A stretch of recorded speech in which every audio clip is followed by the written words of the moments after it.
হতে বাথরুমে গেছি, এবার পিজ্জাগুলো সুযোগ বুঝে মেরে নেই। দুটো আছে, খাওয়াটা বাবা খাবে, এটা আমি বোধহয় খেয়ে নেবো। বাবারে পায়খানা হচ্ছে কি এলোই বলে, তাড়াতাড়ি খাওয়ার চেষ্টা করি। এই তুই এখন সব পিৎজাগুলো খাওয়ার চেষ্টা করছিস? তোর আজকে পথ ফাটিয়ে লাল করে দেবো। মন মেরেছি বাবা, সব দেখে নিয়েছি বাবা, ক্ষমা করে দাও। কি বললিস মারা? তোর সেই গাঁড়া ভেঙে দেবো। দিন দিনে মারা কষ্ট করে কাজ করছি, তুই মারা আমার টাকায় ধ্বংস করবি? কি করবো বাবা, ছোট আছি, বাপের হোটেল দিয়ে টাকা চুরি করে খাবো।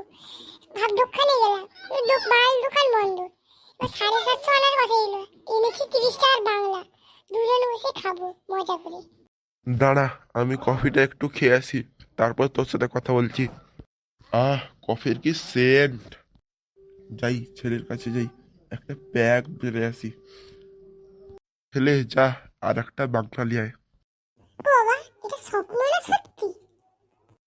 কাচিদা, বাবা, এটা সত্যি কথাই বলছি, তুই যা জলদি। বাংলা ভালো আমি করে পয়সা কথা দিচ্ছি বলছি। 1000 টাকা। সেটা দিয়ে দামি 750 হবে, না দুজনে মিলে প্যাক বানিয়ে খাবো, আর তোমার বন্ধুদের ইচ্ছে হলে রাখো, ঠিক আছে?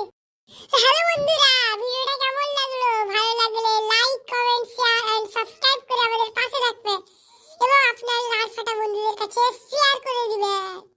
পার্ট 2 দেখতে হলে আপনারা কমেন্ট করুন, লাইক এবং শেয়ার করুন প্রচুর প্রচুর বন্ধুদের, যাতে তারাও আপনাদের মতো হেসে হেসে পাগল হতে পারে।